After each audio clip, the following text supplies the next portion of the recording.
ان الحمد للہ نحمده ونصلی علی رسولہ الکریم اما بعد اعوذ باللہ السمیع العلیم من الشیطان الرجیم من ہمزہ ونفخہ ونفثہ بسم اللہ الرحمن الرحیم ولا تقتلوا اولادکم خشیۃ املاق نحن نرزقهم وإیاکم ان قتلهم کان خطئا کبیرا۔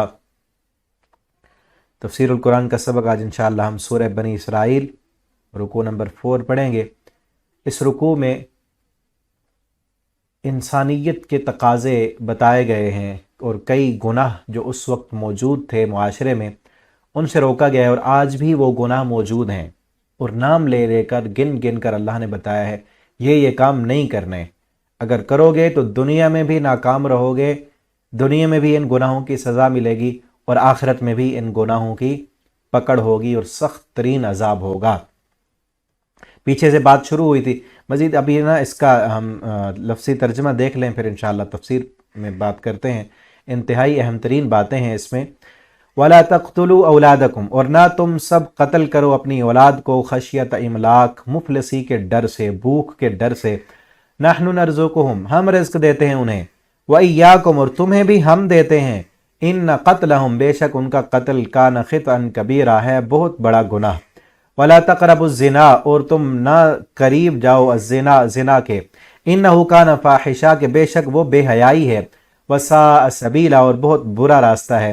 وَلَا تَقْتُلُوا النَّفْسَ الَّتِي، اور تم نہ قتل کرو نفس کو، جان کو، الَّتِي حَرَّمَ اللہ، کہ جس کو اللہ نے حرام کر دیا، إِلَّا بِالْحَقِّ، مگر حق کے ساتھ۔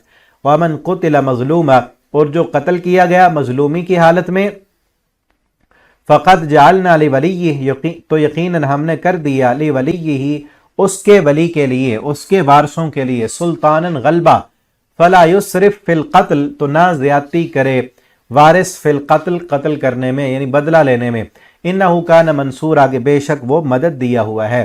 ولا تقربوا، اور نہ تم سب قریب جاؤ، مال الیتیم، یتیم کے مال کے، الا باللتی ہی احسن، مگر اس طریقے سے ہی احسن جو بہت ہی بہتر ہو، حتی یبلغ اشدہ، یہاں تک کہ وہ یتیم اپنی جوانی کو پہنچ جائے۔ وَأَوْفُوا بِالْعَهْدِ، اور تم سب پورا کرو اپنے عہد کو، ان العہد کان مسئولا، کہ بے شک وعدہ جو ہے کان مسئولا، ہے پوچھا جانے والا۔ وَأَوْفُوا الْكَيْلَ، اور تم سب پورا کرو کیل، ماپ کو، اذا کلتم، جب تم ماپو۔ وَازِنُوا، اور تم سب وزن کرو، بالقسطاس، ترازو کے ساتھ، المستقیم، سیدھا، ذالک خیر، یہی بہتر ہے، وَأَحْسَنُ تَأْوِيلًا، اور بہت اچھا ہے انجام کے لحاظ سے۔ وَلَا تَقْفُ، اور نہ آپ پیچھا کریں، ما، اس کا جو، لَيْسَ لَكَ بِهِ علم، نہیں ہے اس کا آپ کو کوئی علم۔ ان السمع، بے شک کان، والبصر، آنکھیں، والفؤاد، اور دل، کل اولئک، ان میں سے ہر ایک، کان ہے، عنہ، اس کے بارے میں، مسئولا، پوچھا گیا ہوا۔ وَلَا تَمْشِ، اور نہ آپ چلیں، فی الارض، زمین میں، مرحا، اکڑ کر، انک لن تخرق الارض، بے شک ہرگز تو نہیں پھاڑ سکے گا، الارض، زمین کو، ولن تبلغ، اور نہیں تو پہنچ سکے گا، الجبال، طولا، پہاڑوں کی بلندی کو، کل ذالک کان سیئ، یہ سب کام، سیئہ، اس کی برائی، عند ربک، تیرے رب کے نزدیک، مکروہا، ناپسندیدہ ہے۔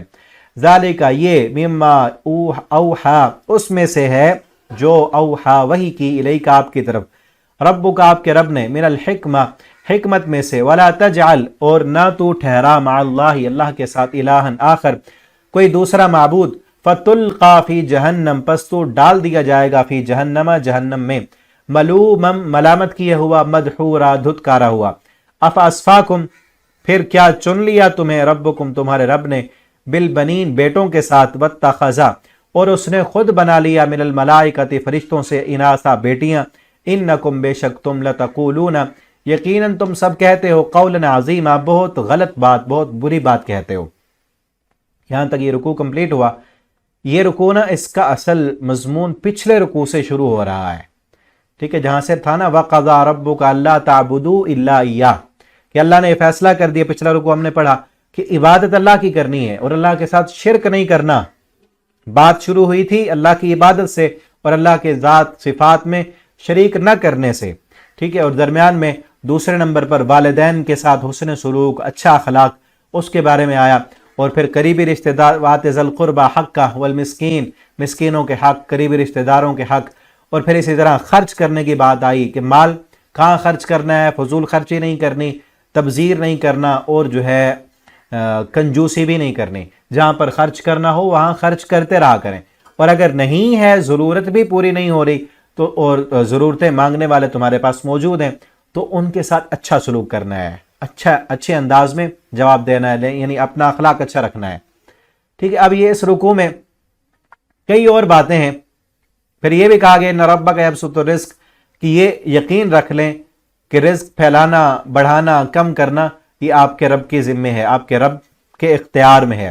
اب یہاں سے کہا گیا لا تقتلوا اولادکم، کیونکہ رزق کی بات ہو رہی تھی، اور رزق کے معاملے میں اس وقت جو تھا اپنی بچیوں کو قتل کر دیا کرتے تھے لوگ، کیونکہ بیٹے وہ بڑے ہو کر کماتے بھی تھے، وہ جنگ میں بھی شریک ہوتے تھے، لیکن بچیاں جو تھیں، لڑکیاں، وہ گھر میں رہتی اور ان کی وجہ سے اپنے اندر ایک آر محسوس کرتے تھے وہ، تو ان کو پیدا ہونے کے بعد زندہ درگور کر دیتے تھے۔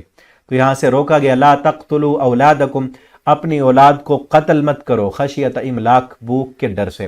اس وقت صرف مفلسی کا ڈر تھا، آج کئی اور جو ہے اصل ان کے آج بھی پیچھے وہی بھوک ہے کہ ہمارا سٹیٹس اور معیار جس قدر ہم چاہتے ہیں اس قدر شاید نہ ہو، ٹھیک ہے، یا وہی آر جو آر ان جاہلیت والے مشرکین کو تھی، وہی آر آج بھی کئی جاہل لوگوں میں ہے، کہ اب تو اس وقت تو جدید سسٹم نہیں تھا، پتہ نہیں چلتا تھا کہ بیٹا ہے یا بیٹی ہے، پیدا ہونے کے بعد، بلکہ وہ جیسے ہی وضع حمل کے ایام قریب آتے تو عورت کے سامنے وہ گڑھا کھود دیتے کہ خود ہی بیٹا ہوگا تو رکھ لیں گے، اگر بیٹی ہوگی تو گڑھے میں ڈال دیں گے۔ اگر کوئی ماں اپنی بچی کو نہ ڈالتی تو اس کا باپ ماں سے آنکھ بچا کر اس بچی کو لے جاتا اور جا کر دفن کر دیتا۔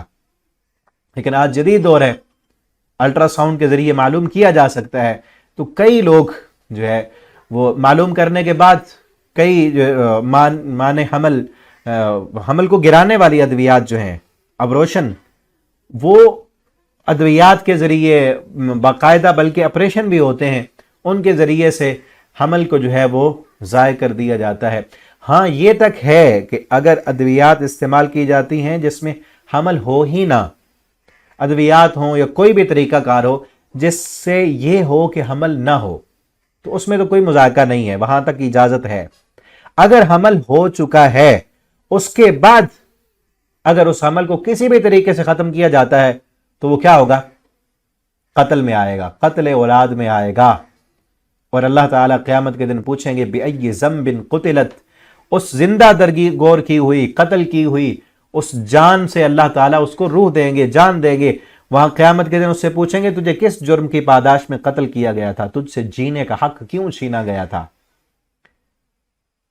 ٹھیک ہے نا، آج بڑے جو ہے خوبصورت سے سلوگن دیے جاتے ہیں کہ بچے دو ہی اچھے، آبادی کم کرنے کے صورت میں، یا جو ہے پاپولیشن بہت بڑھ چکی ہے اور آبادی زیادہ ہو رہی ہے، زمینیں کم ہیں، وسائل کم ہیں، یہ اللہ رب العالمین نے پیدا کرنے ہیں نا، اور وسائل اللہ نے بنائے ہیں، اور اصل وجہ کیا ہے کہ نظام اور سسٹم جو اللہ نے دیا ہے اس نظام سے بغاوت کی ہوئی ہے ہم نے۔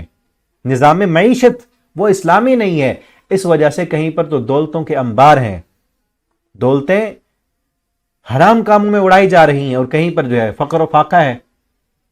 اصل یہ نہیں ہے کہ اللہ رب العالمین نے وسائل اتنے پیدا نہیں کیے، بلکہ وسائل پر کئی لوگوں کا ناجائز قبضہ ہے، معیشت کی درست تقسیم نہیں ہے، جس کی وجہ سے ان مسائل کا دنیا کو سامنا کرنا پڑتا ہے۔ اصل دیکھنا تو یہ چاہیے نا کہ ان مسائل کو درست کریں جو اللہ رب العالمین نے نظام معیشت دیا ہے، نظام زکوٰۃ دیا ہے، اسلامی جو قوانین دیے ہیں ان کو فالو کریں تو یہ مسائل نہیں بنیں گے۔ ٹھیک ہے نا، تو بہرحال یہاں جس کام سے روکا گیا ہے وہ یہ ہے کہ اپنی اولاد کا قتل نہیں کرنا، حمل ہونے کے بعد کسی بھی طریقے سے اگر ضائع کیا جاتا ہے آج کے دور میں تو قیامت کے دن مجرم بنیں گے۔ اور ایک قتل جو ہے ایسے سمجھو، اللہ فرماتے ہیں جس نے ایک انسان کو قتل کیا اس نے ساری انسانیت کو قتل کیا ہے، ایک مومن کو قتل کیا، ساری انسانیت کو قتل کیا، بہت بڑا جرم ہے، اس سے بچیں۔ اور اللہ فرماتے اگر اس ڈر سے نحن نرزقکم، اس ڈر سے تم کرتے ہو کہ ہمارے پاس وسائل کم ہیں، جگہ نہیں ہے، کیسے کریں گے، کہاں سے آئے گا، کون کھلائے گا، اللہ فرماتے نحن نرزقہم، ان کو ہم رزق دیتے ہیں، تم ہو مالک، تم ہو کھلانے والے۔ اگر کوئی اس نیت سے جو ہے اپنے بچے کو ضائع کرتا ہے، حمل ختم کرتا ہے، یا کہتا ہے بچے 2 ہی ہوں بس، زیادہ نہیں ہونے چاہیے ورنہ کھلائے گا کون، مسائل بڑھ جائیں گے، کیا کریں گے، وہ اپنے آپ کو رب بنا رہا ہے۔ اللہ فرماتے ہیں ہم کھلاتے ہیں، تم نہیں کھلاتے۔ اور یاد رکھو وَإِيَّاكُمْ، اور تمہیں بھی ہم کھلاتے ہیں۔ جب تم پیدا ہوئے تھے تو ماں کے پیٹ سے فیکٹریاں لے کے آئے تھے، زندگی بھر کا راشن ساتھ لے کے آئے تھے، کیا تم نے کھانا ہے، کیا کرنا ہے، سارا کچھ مل گیا تھا کیا تمہیں؟ کچھ بھی نہیں تھا، تمہارے وسائل بھی نہیں تھے۔ دیکھیں نا، ہم جب پیدا ہوئے چھوٹے تو کوئی وسائل نہیں تھے، جیسے جیسے بڑے، جن جن چیزوں کی ضرورت ہوئی اللہ نے وسائل پیدا کر دیے۔ ٹھیک ہے، تو کل کو اس نیت سے اگر یہ کوئی کام کرتا ہے، اللہ پوچھیں گے کہ تو تھا کھلانے والا؟ اللہ رزق دینے والے ہیں۔ ٹھیک ہے نا، اور جو آتا ہے، جو بھی بچہ آتا ہے اپنا رزق ساتھ لے کے آتا ہے، اور جب تک اس کا رزق پورا نہیں ہوتا اس دنیا سے نہیں جائے گا۔ بلکہ حدیث میں آتا ہے رزق تو موت سے بڑھ کے انسان کو تلاش کرتا ہے، جس طرح موت لکھی ہے آ جائے گی، اسی طرح رزق جو لکھا ہوا ہے وہ مل جائے گا۔ ان قتلہم کان خطئا کبیرا، فرمایا کہ ان کا قتل کرنا بہت بڑا گناہ ہے، بہت بڑا گناہ ہے قتل کرنا۔ اور اگلی چیز جس سے منع کیا وہ زنا ہے، لا تقربوا الزنا، زنا کے قریب نہیں جانا۔ اب زنا بھی اس کے ساتھ ملا ہوا ہے، کیونکہ اکثریت جو حمل ضائع کیے جاتے ہیں وہ زنا کی وجہ سے ہوتے ہیں۔ ٹھیک ہے، زیادہ تر زنا کی وجہ سے۔ زنا جب کہ عام ہو چکا ہے ہمارے معاشرے میں، اس کے نتیجے میں پھر حمل ہو جاتا ہے، پھر اس کو ضائع کرنا پڑتا ہے۔ ایک جرم زنا اور دوسرا جرم ایک جان کا قتل، تو اس لیے اس جرم سے بھی روکا، لا تقربوا الزنا، زنا کے قریب نہیں جانا۔ اور زنا کے راستے آج کھلے ہیں، اور مین جو خرابی ہے وہ بے پردگی ہے۔ بے پردگی، فحاشی، عریانی، نٹ کی گندگیاں دیکھ دیکھ کے نوجوانوں کے ذہن خراب کیے ہوئے، اور پھر کھلے عام معاشرہ کھلا ہے، انسان جانوروں کی طرح عورتیں گھوم رہی ہیں، کوئی پردہ نہیں، اور پھر ٹائٹ لباس، آدھا لباس، جسموں کی نمائش، اور پھر زنا کے اڈے بھی بنے ہوئے ہیں۔ اور پھر جو جائز راستہ تھا ضرورت کو پورا کرنے کا، نکاح، اس کو مشکل ترین بنا دیا گیا ہے۔ نکاح کے لیے لاکھوں چاہیے، پہلے گھر ہو، فلاں ہو، یوں ہو، نوکری ہو، کماتا ہو، اور زنا کھلے عام، راستے سارے کھلے ہیں۔ آن لائن جو ہے وہ طوائفیں موجود ہیں۔ تو اس لیے فرمایا تھا لا تقربوا الزنا، یہ نہیں کہا کہ زنا نہ کرو، لا تقربوا الزنا، زنا کے قریب بھی مت جاؤ۔ قریب جانے کا کیا مطلب؟ وہ ذرائع، ان ذرائع کو ختم کرو جو ذرائع زنا تک لے جاتے ہیں۔ وہ ذریعہ کیا ہے؟ پردہ، بے پردگی ذریعہ ہے زنا تک پہنچنے کا۔ آج کہتے ہیں یہ جی کزن ہے، یہ خالہ کا بیٹا ہے، یہ ماموں کا بیٹا ہے، یہ فلاں ہے، یہ کلاس فیلو ہے، یہ فرینڈ ہے۔ وہ بے پردگی کرتے کرتے چلتے چلتے اگلے معاملہ زنا تک جا کے ختم ہوتا ہے۔ اور کئی گھروں کے گھر، بڑے بڑے جو ہے دیندار گھرانے بھی، ان کے اندر بھی بے پردگیاں آ چکی ہیں۔ اللہ محفوظ رکھیں ہماری عزتوں کو، لیکن یاد رکھیں اللہ نے یہی کہا لا تقربوا الزنا، زنا کے قریب نہیں جانا۔ اور زنا کے قریب نہ جانے کا مطلب یہی ہے کہ پردہ کرنا ہے۔ اللہ نے جو لسٹ دی ہے کہ ایک عورت کن کے سامنے اپنا چہرہ ظاہر کر سکتی ہے، وہ وہی اور اس کے رشتہ دار ہیں جن کے ساتھ زندگی میں کبھی نکاح نہیں ہو سکتا۔ ٹھیک ہے نا، عورت کا بھائی ہے، اس کا باپ ہے، دادا ہے، اس کا جو ہے چچا ہے، ماموں ہے، پھر شادی کے بعد اس کا شوہر، اس کا بیٹا، اور اس کے شوہر کا باپ، جن سے زندگی میں کبھی نکاح نہیں ہو سکتا عورت کا۔ یعنی جس کے ساتھ آپ دیکھیں نا کیسا بہترین کنسپٹ دیا ہے اسلام نے، کہ جس عورت کے ساتھ نکاح والا تعلق نہیں ہو سکتا کسی بھی صورت میں کبھی بھی، تو انسان کا ذہن اس کے ساتھ اس طرف جائے گا ہی نہیں کہ یہ تو میری محرم ہے۔ ٹھیک ہے نا، ان سے پردہ نہیں کرنا، اور وہ پردہ بھی کتنا؟ چہرہ، ہاتھ اور پاؤں، باقی سارا جسم عورت کا ستر ہے، وہ چھپا ہوگا، وہ صرف اس کا شوہر اسے دیکھ سکتا ہے۔ اور لباس بھی اتنا ٹائٹ اور اتنا باریک نہ ہو کہ جس سے جسم ظاہر ہو۔ اگر باہر جانا ہے تو پھر لمبی جلباب، لمبی چادر، نقاب کر کے، اور اس طرح پردہ ہو کہ اس کی پہچان نہ ہو سکے کہ اس کی عمر کتنی ہے، اس کا رنگ کیسا ہے، تاکہ لوگ اس کی طرف مائل نہ ہوں۔ یہ زنا کے راستوں سے روکا ہے، راستے بند کیے ہیں اسلام نے تاکہ معاشرہ بگڑے نہیں، ٹھیک ہے نا۔ اور پھر جس عورت سے نکاح ہو سکتا ہے کسی بھی صورت میں، ایک عورت کا دوسری جگہ نکاح ہو گیا، اب اس عورت کے ساتھ کسی اور بندے کا تو نکاح نہیں ہو سکتا نا، یہ مطلب نہیں ہے۔ مطلب یہ ہے کہ جس عورت کے ساتھ اس کا شوہر فوت ہو گیا تو دوسرا مرد اس سے نکاح کر سکتا ہے، اس کے شوہر کا جو بھائی ہے، اس کا دیور، وہ اس سے نکاح کر سکتا ہے، تو اس دیور سے بھی پردہ ہے۔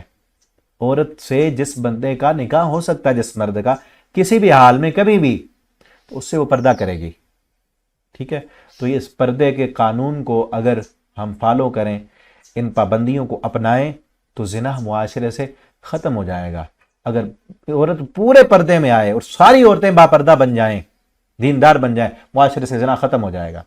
زنا ہوتا ہی اس معاشرے میں ہے جس معاشرے میں بے پردگی ہو، فحاشی عریانی ہو، بے راہ روی ہو، اور فحاشی پھیلتی ہے بے پردگی سے۔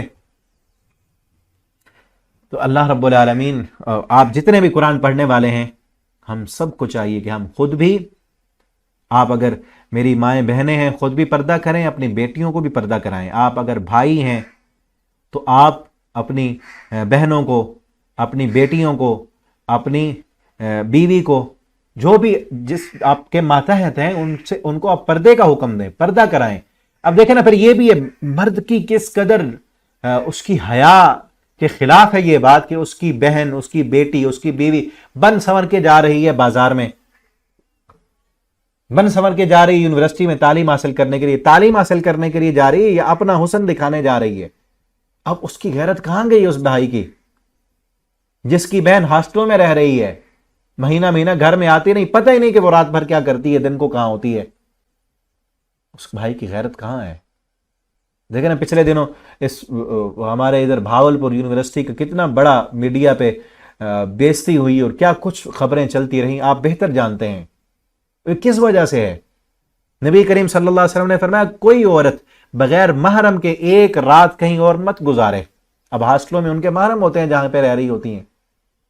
ہاں ٹھیک ہے، اگر اس طرح نظام ہے، پڑھنا ہے، تعلیم حاصل کرنی ہے جہاں پہ صرف خواتین ہی ہوں، مرد نہ آئے، اور تعلیم حاصل کرنے والی جگہ جو ہے وہ بھی صرف خواتین ہوں، لیکن ایسا تو کہیں نہیں ہے نا، ایسا تو کسی یونیورسٹی اور کسی کالج میں نہیں ہے۔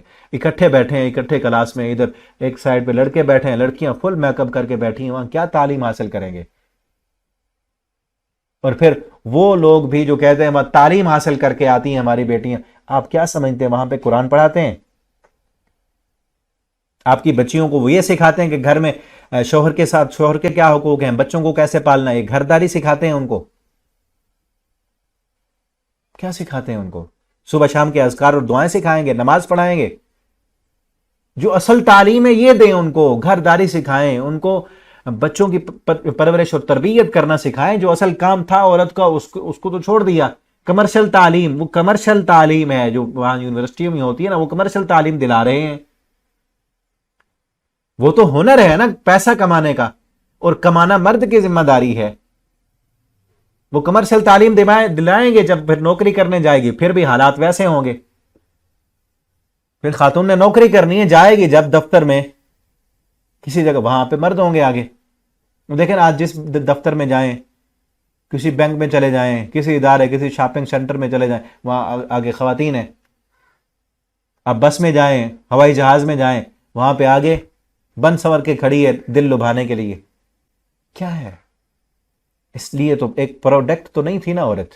یہ سارے زنا کے راستے ہیں کہ اس کو بنا سنوار کے خوبصورت کر کے اشتہاروں میں دے دیا اس کو، ایسے ایسے اشتہار جس کا عورت کے ساتھ دور کا بھی کوئی تعلق نہیں، ان میں بھی عورت دکھائی جا رہی ہوتی ہے۔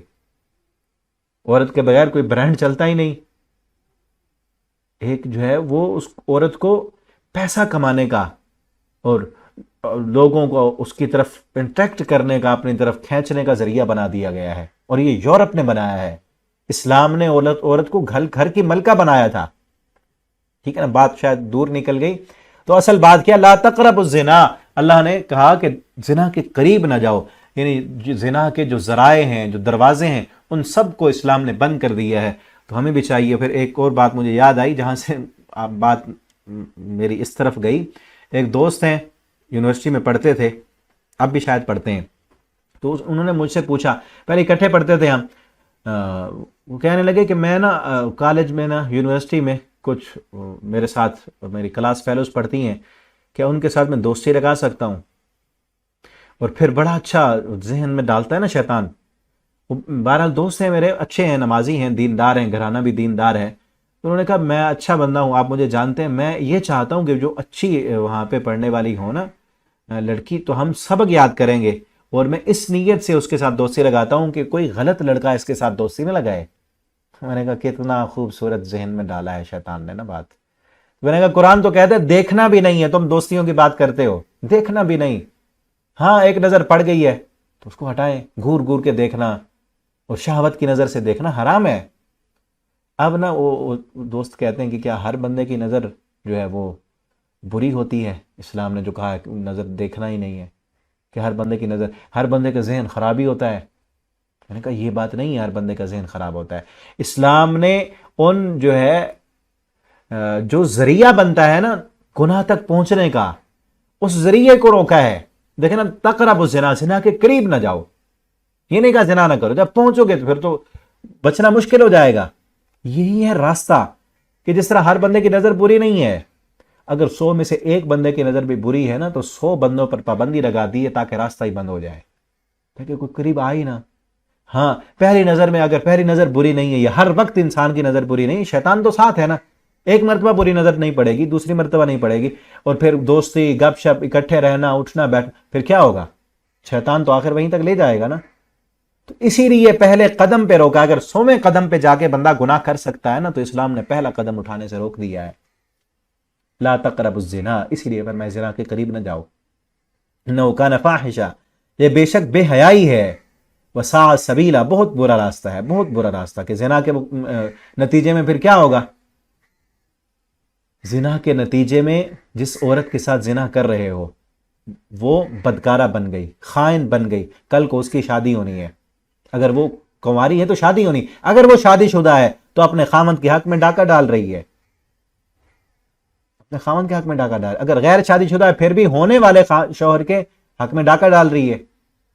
وہ کسی کی بیٹی ہے، کسی کی وہ بہن ہے، کسی کی وہ عزت ہے، اور پھر اس کے نتیجے میں جو بچہ ہوگا، اگر وہ شادی شدہ ہے تو بچہ کس کا ہوگا؟ پھر اس کے شوہر کا ہے جس کے ساتھ بدکاری کی ہے اس کا۔ اگر غیر شادی شدہ ہے بچہ ہو گیا تو پھر اس کو گرانا پڑے گا، ختم کرنا پڑے گا، اور جرم۔ وساء سبیلا، بہت برا راستہ ہے۔ ولا تقتلوا النفس التي، اگلی بات یہ کہ لا تقتلوا النفس التي حرم اللہ الا بالحق، کسی جان کو قتل بھی نہیں کرنا۔ اور زنا کے نتیجے میں قتل بھی ہوتے ہیں، اور ہمارے معاشرے میں غیرت کے نام پہ قتل ہوتے ہیں۔ پہلے پتہ نہیں چلتا، گھر میں فلمیں ڈرامے سارا کچھ دکھاتے رہے، کھلی چھوڑ دی، بے پردگیاں کی، اور جب کہیں پتہ چلا کہ ہماری بہن بیٹی فلاں جو ہے اس کی دوستی کسی لڑکے کے ساتھ، تو پھر غیرت کے نام پہ پسٹل اٹھا کے دونوں کو قتل کر دیتے ہیں۔ پہلے کہاں تھے؟ اللہ نے تو زنا کے قریب جانے سے روکا تھا نا۔ اور یہ کسی کا حق نہیں بنتا۔ ہاں تربیت جو حق ہے، جو فرض ہے، والدین کا فرض بنتا ہے اپنی بچیوں کی، اپنی بیٹیوں کی، اپنے بیٹوں کی صحیح تربیت کریں۔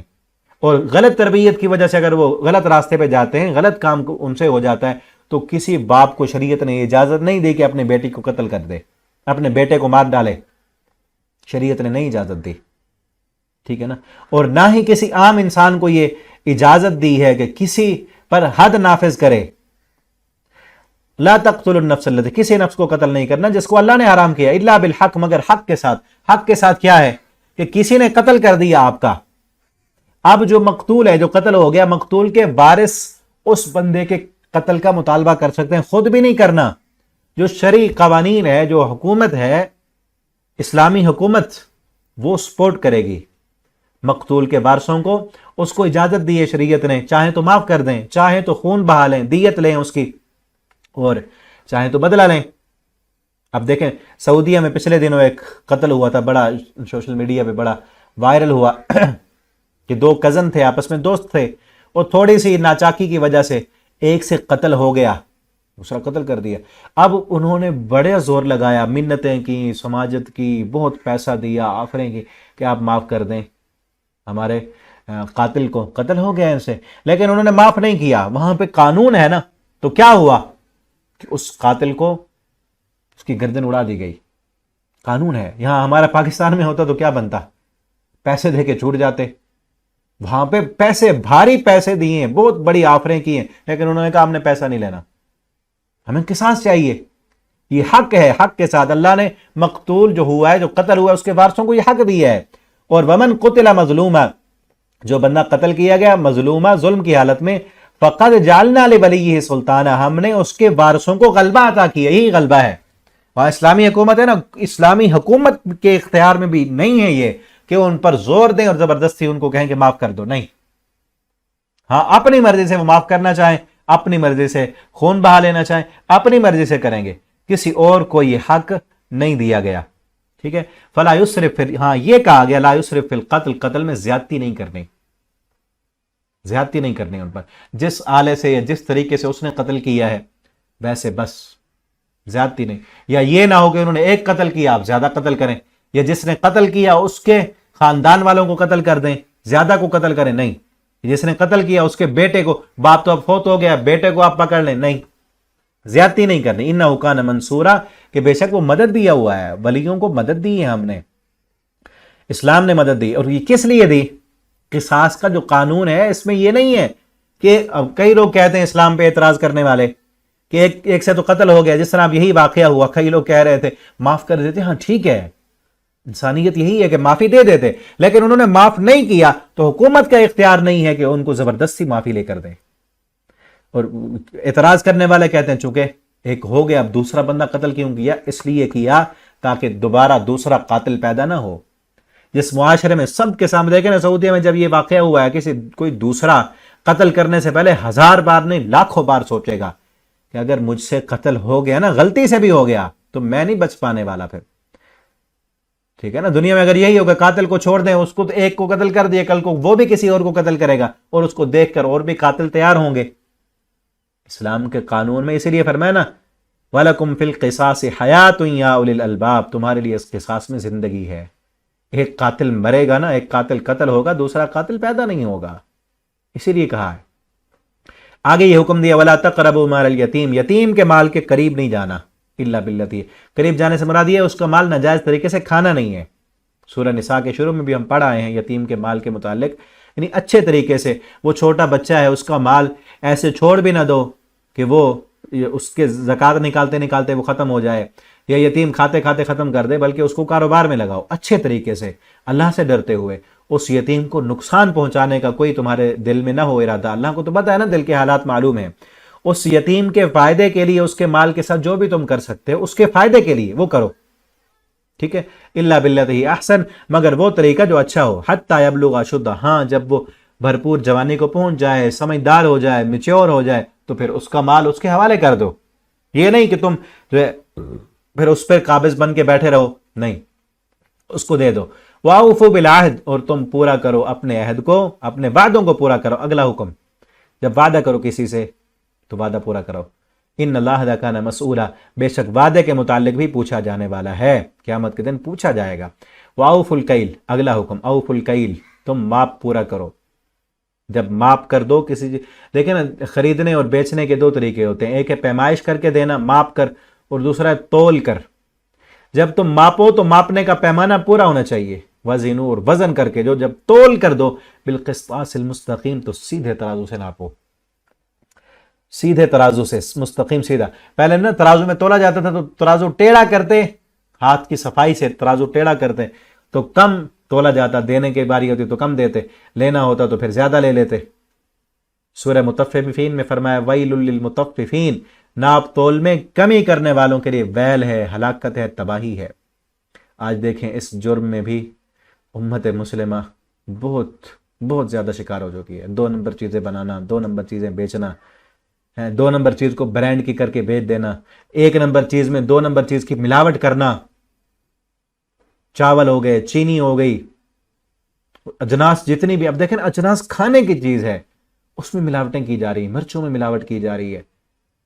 دودھ میں ملاوٹ کی جائے، اتنی عظیم ترین اللہ کی نعمت، اور مجھے تو پتا ہے کہ کسی نے بغیر کوئی جانور کا نام و نشان نہیں اور دودھ بنایا جا رہا ہے پاؤڈر سے، اور کئی چیزیں اس میں ملا کے مکس کر کے، اور کئی ٹینکوں کے ٹینک بھر کے دودھ بیچا جا رہا ہے آگے۔ یہ کیا ہے اللہ رب العالمین؟ اور اسی لیے تو ہمارے حالات نہیں بدلتے نا، اسی لیے حالات نہیں بدلتے۔ 2 نمبر چیزیں، اور پھر بیچنا ماپنا، کئی جو ہے ہمارے پیٹرول پمپ والے، انہوں نے اپنی مشین فٹ کی ہوتی ہے 80%، 90% پہ مشین پہ لیٹر شو ہو جائے گا، لیٹر ہو گیا ہے، حالانکہ ہوا نہیں، ابھی 80% ہوا ہے۔ اور اسی وجہ سے بے برکتی ہوتی ہے اور ہلاکت اور تباہی بتائی اللہ رب العالمین نے ایسے لوگوں کے لیے جو 2 نمبر چیزیں بیچتے ہیں، ناپ تول میں کمی کرتے ہیں، ہیرا پھیری کرتے ہیں۔ لیکن تھوڑا تھوڑا لیتے لیتے کتنے لوگوں سے لے لیا انہوں نے، کتنے لوگوں سے لے لیا۔ قیامت کے دن وہ سارے، ایک بندہ یہ مجرم ہوگا، سارے اس سے حق لینے والے ہوں گے۔ پھر وہاں تو نیکیاں دی جائیں گی نا، اس کی جو نیکیاں ہوں گی، جو کی ہوں گی، اگر نہیں کی ہوں گی نیکیاں تو ان کے گناہ اٹھا کر اس کے اوپر لاد دیے جائیں گے۔ حدیث ہے نا صحیح مسلم میں، فَطُرِحَتْ عَلَيْهِ ثُمَّ طُرِحَ فِي النَّارِ، گناہ لاد کر اس بندے کے اوپر، ثُمَّ طُرِحَ فِي النَّارِ، جن کے حق دینے تھے ان کے گناہ اٹھا کے اس پہ لادے جائیں گے اور پھر جہنم میں پھینک دیا جائے گا۔ وَزِنُوا بِالْقِسْطَاسِ الْمُسْتَقِيمِ، سیدھے ترازو سے تولا کرو، ذَلِكَ خیر، یہ تمہارے لیے بہتر ہے۔ تم سمجھتے ہو اس سے لے لیا، اس سے 2 نمبری کر لی، مال آ رہا ہے نا، وہ بہتر نہیں ہے۔ مال تھوڑا آئے حلال کا آئے وہ بہتر ہے، تھوڑا ہو جو اللہ کے قریب کرنے والا ہو، زیادہ مال آئے، زیادہ پیسہ آئے اور اللہ سے تمہیں دور کر دے تو کوئی فائدہ نہیں ہے اس کا، وہ دنیا میں بھی ہلاکت کا سبب بنے گا، آخرت میں بھی نقصان کا باعث بنے گا۔ وَأَحْسَنُ تَأْوِيلًا، انجام کے لحاظ سے بھی یہ اچھا ہے۔ وَلَا تَقْفُ، اگلا حکم، لا تقفو، پیچھا نہ کریں اس کا، اس کے پیچھے نہ چلیں، مَا لَيْسَ لَكَ بِهِ علم، جس کا آپ کے پاس علم نہ ہو، کہ ان باتوں کی پیروی نہ کیا کریں جس کا علم نہ ہو۔ مومن جو ہوتا ہے آنکھیں کھول کے رکھتا ہے۔ مومن کی نشانیاں بتاتے ہوئے آگے پڑھیں گے ہم، سورہ فرقان میں اللہ فرماتے ہیں مومن وہ ہیں کہ وَإِذَا يُتْلَى عَلَيْهِمْ آيَاتُ الرَّحْمَنِ، جب ان پر اللہ کی قرآن کی آیتیں پڑھی جاتی ہیں، لَمْ يَخِرُّوا عَلَيْهَا صُمًّا وَعُمْيَانًا، وہ اندھے اور بہرے بن کے گر نہیں پڑتے بلکہ آنکھیں کھولتے ہیں، دیکھتے ہیں، اپنا ذہن اور دماغ استعمال کرتے ہیں، علم کے ساتھ عمل کرتے ہیں، بغیر علم کے عمل نہیں کرتے۔ ٹھیک ہے نا، لا تقفو، پیچھا نہ کریں اس کا۔ ہم دیکھیں نا، علم اللہ کی وحی کا نام ہے، قرآن و حدیث کا نام ہے، اس علم کو پڑھیں، جو علم ہو اس پر عمل کریں، اور خصوصاً وہ عمل جو عمل ہم نے آخرت کے لیے کرنا ہو، ثواب کی نیت سے کرنا ہو، تو اس کے کرنے سے پہلے علم ہونا چاہیے نا، کیا یہ عمل واقعتاً ثواب کا ہے یا نہیں ہے، کیا یہ عمل رسول اللہ صلی اللہ علیہ وسلم نے کیا ہے، وہ عمل کی ظاہری حالت رسول اللہ صلی اللہ علیہ وسلم کی سنت کے مطابق ہونی چاہیے، اور عمل کی باطنی حالت یہ ہو کہ اللہ کی رضا کے لیے ہونا چاہیے۔ یہ 2 صورتیں، ظاہری کیفیت رسول اللہ کی سنت کے مطابق، باطنی کیفیت اللہ کی رضا کے مطابق جو عمل ہوتا ہے اس عمل کو عمل صالح کہتے ہیں۔ تو بغیر علم کے پتہ ہی نہ ہو عمل کرنا، اللہ نے روک دیا، لا تقفو، اس کے پیچھے مت چلیں، ما لیس لک بہ علم، جس کا آپ کو علم نہیں ہے۔ ٹھیک ہے، ان السمع والبصر، اور اس کا ایک معنی یہ بھی کہ ایسے خام خواہ باتوں کے پیچھے نہ چلا کریں، ایک بات کا پتہ نہیں، علم ہی نہیں، ایسے کسی نے اڑتی بات سن لی آپ نے، اس کو آگے پھیلانا، دوسروں کو بتانا، جس طرح میڈیا والوں کا کام ہے، تحقیق کرتے نہیں، سنا ہے جی بس یہ ہوا ہے، فلاں کی ویڈیو وائرل ہو گئی ہے، فلاں نے یوں کر دیا، فلاں نے یوں کر دیا۔ جرم اسی وجہ سے زیادہ بڑھ چکے ہیں اور زیادہ سے زیادہ پھیل رہے ہیں کہ میڈیا والے دیکھیں گے نا کسی کا جرم، فوراً کیمرہ نکالیں گے، یہ نہیں کہ اس کو روکیں، اس کے جرم پہ پردہ ڈالیں، یہ تحقیق کریں کہ واقعتاً اصل مسئلہ کیا ہے، تحقیق نہیں کریں گے، ایسے آگے خبریں پھیلانا۔ تو فرمایا لا تقفو ما لیس لک بہ علم، اس کے پیچھے مت چلیں، ان السمع والبصر والفؤاد، کان جو سنتے ہیں، آنکھیں جو دیکھتی ہیں اور دل جو سوچتا ہے، ان کے متعلق بھی کل اولئک کان عنہ مسئولا، ان سب کے متعلق بھی پوچھا جانے والا ہے۔ کانوں سے کیا سن رہے ہو، گانے، غیبتیں، جھوٹ، دل آنکھوں سے کیا دیکھ رہے ہو، کیا کچھ دیکھتے ہیں۔ تنہائی میں بیٹھ کے سوچیں، اس موبائل اور نیٹ پر ہم کہاں کہاں پہنچے ہوتے ہیں، قیامت کے دن پوچھا جائے گا، اللہ سے معافیاں مانگیں، اپنے کانوں کو اللہ کی فرما برداری میں استعمال کریں، ان کانوں سے قرآن سنیں، ان آنکھوں سے اللہ کی قدرت کے مناظر دیکھیں اور اللہ کا قرآن دیکھ کر پڑھیں، اور دل میں اللہ کی محبت پیدا کریں، ان سب کے متعلق پوچھا جانے والا ہے۔ اور آگے فرمایا اگلا حکم، لا تمشی فی الارض مرحا، زمین پہ اکڑ کے مت چلا کرو، زمین پہ اکڑ کے۔ اور سورہ لقمان میں آگے جا کے ہم پڑھیں گے باقاعدہ روکا گیا ہے کہ ایسی چال، ولا تصعر خدک للناس، اپنی پیشانی پہ بل ڈال کے لوگوں سے ملنا نہیں ہے، ولا تمشی فی الارض مرحا انک لن تخرق الارض ولن تبلغ الجبال طولا، کہ اکڑ کے نہیں چلنا، پیشانی پہ بل نہیں ڈالنے۔ اور یہاں بھی کہا لا تمشی فی الارض مرحا، زمین پہ اکڑ کے نہ چل۔ ہاں اکڑ کے کیوں چلتا ہے؟ تجھے زیب ہی نہیں دیتی ہے انسان، کتنا چھوٹا ہے، کتنا حقیر ہے تو، انک لن تخرق الارض، تو زمین کو پھاڑ نہیں سکتا۔ اس زمین پہ پاؤں مار، جتنا زور سے مار، اس زمین کو تو پھاڑ سکتا ہے۔ پھاڑنا ہوتا ہے تخرق، اثر خرق کہتے ہیں کہ پھاڑنا بے ترتیبی سے، جس طرح غصے میں پھاڑا جاتا ہے ورق کو، ورق تو پھاڑ سکتے ہیں نا ہم، کپڑے کو، تو زمین کو تو نہیں پھاڑ سکتا، زمین کی تہوں میں نہیں پہنچ سکتا، بلکہ اسی زمین نے کھانا ہے، اسی زمین کی خوراک بننا ہے، تو نے زمین سے آیا نا، مٹی سے ہی بنا ہے، مٹی کے ساتھ مٹی ہو جانا ہے، تو کس خاطر پھر یہ اکڑ، یہ غرور، یہ تکبر کس چیز کا؟ آج کپڑوں کو مٹی نہیں لگنے دیتا، غصہ ہو جاتا ہے اگر کہیں پہ کوئی مٹی اڑا دے تو، اسی مٹی میں جانا ہے، اسی مٹی نے ختم کرنا ہے۔ اس زمین پہ پھر اکڑ کے کیوں چلتا ہے؟ اسی زمین کے اندر جانا ہے، آج زمین کے اوپر ہے، کل زمین سے نیچے ہوگا۔ لا تمشی فی الارض مرحا، زمین پہ اکڑ کے مت چل، انک لن تخرق الارض، تو اس زمین کو پھاڑ نہیں سکتا، تیرے پاس اتنی طاقت نہیں ہے، تو مجبور ہے، تو مقہور ہے۔ اللہ کی دی ہوئی طاقت، اللہ کی دی ہوئی سماعت، اللہ کی دی ہوئی بصارت استعمال کرتا ہے۔ اللہ تیری ایک طاقت کو ختم کر دیں، کل تو زمین کے نیچے ہوگا، یہ تو اللہ نے مہلت دی ہے۔ زمین پہ اکڑ مت، انسان کو انسان سمجھا کر، انسانوں کو پیشانی پہ بل ڈال کے نہ ملا کر، بلکہ خندہ پیشانی سے، ٹھیک ہے نا؟ آج اگر تیرے پاس بنگلہ ہے، کوٹھی ہے، بڑی گاڑی ہے، تو پیدل چلنے والے فٹ پاتھ پہ ان کا بھی حق ہے، ان کو بھی انسان سمجھا کر۔ آج تو زاں فاں کرتے ہوئے اپنی بڑی بڑی گاڑیوں کو لے کے جاتا ہے اور مٹی اڑا کے، کیچڑ اڑا کے دوسروں پہ ڈالتا ہے، اس لیے کہ تیرے پاس پیسہ ہے۔ یہ بھی اکڑ ہے نا، ایک چلنا، اس وقت صرف پیدل چلتے تھے، آج بڑی بڑی گاڑیوں پہ بیٹھ کے چھوٹوں کو کچھ نہ سمجھنا، ان کو روندے جانا، ان کی خواہشات کا، ان کی نفسیات کا احترام نہ کرنا، تو کس قدر یہ گناہ کی بات ہے، ٹھیک ہے نا؟ انک لن تخرق الارض، بے شک تو زمین کو پھاڑ نہیں سکتا، ولن تبلغ الجبال طولا، تو پہاڑوں کی بلندیوں تک نہیں پہنچ سکتا، کتنا اونچا ہو جائے گا تو؟ بڑا ہے، اللہ نے بڑا قد دے دیا، حسن زیادہ ہے، عہدہ بڑا دے دیا تیرے پاس، گاڑی تیرے پاس بڑی ہے، اس لیے کرتا ہے۔ پہاڑوں کی بلندی ہے، جتنا بڑے بڑے پہاڑ ہم نے بنائے اتنا تو ہو سکتا ہے، اور کئی بڑے بلند و بالا پہاڑ ہیں جہاں پہ جانا انسان کے لیے ممکن نہیں ہے، تو وہاں تک پہنچ نہیں سکتا۔ اگر پہاڑوں پہ چڑھ کے دیکھیں، نیچے انسانوں کو دیکھیں، کتنے چھوٹے چھوٹے نظر آتے ہیں، اتنے بڑے بڑے پہاڑ ہم نے بنا دیے ہیں۔ وہ اللہ کے آگے باغی نہیں ہے۔ نبی کریم صلی اللہ علیہ وسلم ایک دفعہ احد پہاڑ کے اوپر چڑھ گئے، احد پہاڑ ہلنے لگا، جھومنے لگا، آپ صلی اللہ علیہ وسلم نے ایک حکم دیا، اسکن احد، اسبت احد، احد رک جا، احد ہلنا بند کر دے۔ احد پہاڑ اتنا بڑا، اس میں یہ جرت نہیں ہو سکی کہ دوبارہ اللہ کے پیغمبر کی نافرمانی کرے اور دوبارہ ہلے، اس نے ہلنا بند کر دیا۔ آج جو انسان اپنے آپ کو بڑا سمجھتا ہے، پہاڑوں پتھروں سے بھی دل سخت ہو چکے ہیں آج انسانوں کے، حقیقت بات ہے، اپنے آپ کو پتہ نہیں کیا کچھ سمجھتا ہے انسان۔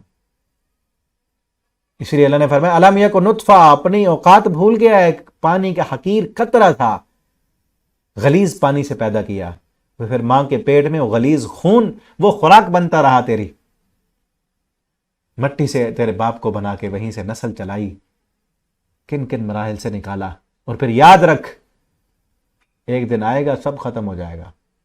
تو اتنا بڑا نہیں ہے کہ زمین پھاڑ سکے، اتنا بڑا نہیں ہے کہ پہاڑوں کی بلندیوں تک تو پہنچ سکے۔ وَلَن تَبْلُغَ الْجِبَالَ طُولًا كُلُّ ذَلِكَ كَانَ سَيِّئُهُ عِندَ رَبِّكَ مَكْرُوهًا، یہ سارے کام جو ہیں جتنے بھی بیان ہوئے ہیں، زنا کے قریب جانا، اولاد کا قتل کرنا، اور وعدے کی خلافی کرنا، ٹھیک ہے، یہ ساری برائیاں تیرے رب کے نزدیک مکروہا بہت زیادہ ناپسندیدہ ہے، اللہ کو یہ پسند نہیں ہے، ان سارے کاموں کو چھوڑ دو۔ ٹھیک ہے، اسی طرح پچھلے رکوع میں فضول خرچی کرنا، والدین کے ساتھ اچھا سلوک نہ کرنا اور جائز کاموں پہ اپنا پیسہ خرچ نہ کرنا، کنجوسی کرنا، یہ سارے کام اللہ کو ناپسند ہیں۔ اولاد کا قتل، زنا کے قریب جانا اور فحاشی اور یعنی یہ ساری چیزیں اللہ کو ناپسند ہے، اس لیے ان چیزوں کو چھوڑ دینا چاہیے۔ کل ذالک کان عند ربک مکروہا ذالک مما اوحی، اور یہ وہ باتیں ہیں جو ہم نے وحی کی ہیں آپ کے رب نے آپ کی طرف، حکمت میں سے یہی حکمت ہے جو بندہ ان چیزوں کو سمجھ گیا، ان کے مطابق اپنا عقیدہ، ایمان اور عمل بنا لیا، وہی دنیا میں بھی کامیاب ہے، آخرت میں بھی کامیاب ہے۔ وَلَا تَجْعَلْ مَعَ اللَّهِ، اور آخری بات پھر وہی کی کہ اللہ کے ساتھ کسی کو شریک نہیں کرنا۔ شروع بھی بات یہیں سے ہوئی تھی، انتہا بھی یہی کہ انسان کی زندگی کی ابتدا بھی عقیدہ توحید ہے، انتہا بھی عقیدہ توحید ہے۔ تمام انسان کی جو ہے اعمال کی جڑ، بنیاد عقیدہ توحید ہے، اور اعمال کی چوٹی جو ہے وہ بھی عقیدہ توحید ہے۔ توحید سمجھیں، توحید کے اندر ساری چیزیں بند ہیں، عقیدہ توحید ہے تو ساری چیزیں ہیں۔ اگر عقیدہ توحید نہیں ہے، یہ سارے کام کرتا رہے، ان سارے گناہوں سے بچتا رہے، شرک کر رہا ہے، پھر یہ ان سارے گناہوں سے بچنا کوئی فائدہ نہیں دے گا۔ ٹھیک ہے نا، اسی لیے شروع بھی وہاں سے کیا، وَاعْبُدُ اللَّهَ، اللہ کے ساتھ اللہ کی عبادت کرنی ہے، اور پھر اس سے پہلے بھی ہے، فرمایا کہ اگر تو نے شرک کیا تو مظلوما مدحورا، تو مذمم، لا تجعل مع اللہ الہا آخر، اللہ کے ساتھ کسی دوسرے کو الہ نہیں بنانا، فتقعد مذموما مخذولا، مذمت کیا ہوا اور رسوا کیا ہوا تو بن جائے گا۔ اور 2 رکوع میں مکمل احکامات بتائے، کیا کرنا ہے، کن چیزوں کے قریب نہیں جانا، کون کون سے احکامات ہیں، اور پھر یہ بتایا کہ یہ سارے احکامات اللہ نے وحی کر کے خود بتائے ہیں، اور ان کاموں کو کرو گے تو اللہ کے نزدیک بہت ناپسندیدہ ہیں۔ وہ ساری چیزیں بتانے کے بعد آخر میں پھر کیا کہا، وَلَا تَجْعَلْ مَعَ اللَّهِ، وہی لفظ لا تجعل مع اللہ، وہاں کہا لا تجعل مع اللہ، وَلَا تَجْعَلْ مَعَ اللَّهِ إِلَٰهًا آخر، اللہ کے ساتھ کسی دوسرے کو معبود نہیں بنانا، اللہ کے ساتھ، اللہ کی ذات میں، اللہ کی صفات میں کسی کو شریک نہیں کرنا۔ سجدہ عبادت ہے، سجدہ کسی اور کو نہیں کرنا، قیام کسی اور کے آگے نہیں کرنا، رکوع نہیں کرنا، ہاتھ نہیں پھیلانے، دعا نہیں مانگنی، کسی اور کو حاجت روا اور مشکل کشا اور غیب کی خبریں جاننے والا کسی اور، اللہ کی جو صفات ہیں کسی غیر کو نہیں دینی۔ اگر کیا تو کیا ہوگا، فَتُلْقَىٰ فِي جہنم، تو ڈالا جائے گا جہنم میں، ملامت کیا ہوا اور دھتکارا ہوا۔ ٹھیک ہے نا، اور ان ساری باتوں کا خطاب نبی کریم صلی اللہ علیہ وسلم سے ہے، کیونکہ خطاب قرآن آپ پر نازل کیا گیا نا، لیکن اصل سنوانا پوری امت کو ہے، قیامت تک کے آنے والے قرآن کو اپنی کتاب ماننے والے تمام انسانوں سے یہ خطاب ہے۔ تو ڈالا جائے گا جہنم میں، ملامت کیا ہوا، دھتکارا ہوا۔ افاسفاکم ربکم، اور پھر بہت بڑا جو شرک اس وقت تھا، مشرکین مکہ کہتے تھے کہ جو فرشتے ہیں وہ اللہ کی بیٹیاں ہیں، پیچھے ہم پڑھا آئے ہیں پچھلی صورت میں، فرشتوں کو اللہ کی بیٹیاں بناتے تھے۔ افاسفاکم ربکم، کیا تمہارے رب نے تمہارے لیے تو بیٹے بنائے ہیں، تم اپنے لیے بیٹے پسند کرتے ہو، اور اللہ نے اپنے لیے بیٹیاں پسند کی ہیں۔ انکم لتقولون قولا عظیما، یہ کتنی بڑی غلط بات کرتے ہو۔ اور دوسری جگہ فرمایا نا تکاد السماوات یتفطرن منہ، یہ اتنا بڑا جھوٹ ہے اللہ کی اولاد بنانا کہ اس سے تو قریب ہے کہ آسمان پھٹ جائے، زمین شک ہو جائے، ان دعوا للرحمن ولدا، کہ یہ اللہ کی اولاد بناتے ہیں۔ تو یہاں تک رکوع کمپلیٹ ہوا، اللہ سے دعا ہے اللہ رب العالمین جو اس میں احکامات بیان ہوئے ہیں، اللہ ہمیں ان احکامات پہ عمل کرنے والا بنا دیں، اللہ ہمارے معاشرے کو اولاد کی قتل سے بچائیں، یہ جو حمل ضائع کیے جا رہے ہیں اللہ رب العالمین ہمارے لوگوں کو ہدایت دیں۔ کئی ڈاکٹر باقاعدہ انہوں نے جو ہے اپنا یہ سسٹم بنایا ہوا ہے، پیسہ لے کر یہ سارے کام کرتے ہیں، اللہ ان لوگوں کو ہدایت دیں، اللہ فحاشی اور یعنی سے ہمارے معاشرے کو بچائیں، اللہ ہمیں وعدہ پورا کرنے والا بنا دیں، اور اللہ ہمیں ان تمام باتوں پر عمل پیرا ہونے والا بنا دیں۔ آپ خود بھی توجہ کے ساتھ آپ نے سنا، آپ اس پہ عمل کرنے کی کوشش کریں، ہو سکے تو جو اس طرح کے احکامات والی باتیں ہوتی ہیں اس کو بار بار بھی سنیں، تاکہ ہمیں پختہ ہو اور ہمیں عمل کرتے وقت ہمارے ذہن میں رہے کہ یہ کام کرنا ہے، نہیں یہ نہیں کرنا۔ ٹھیک ہے، خود بھی آپ نے سنا، آپ دوسروں تک بھی اس کو پہنچائیں۔ اللہ تعالی ہمیں زیادہ سے زیادہ قرآن کو سمجھنے کی، اس کے مطابق اپنا عقیدہ عمل بنانے کی توفیق دیں۔ بارک اللہ لی ولکم فی القرآن العظیم ونفعنی وإیاکم فی الآیات والذکر الحکیم۔ والسلام علیکم ورحمۃ اللہ وبرکاتہ۔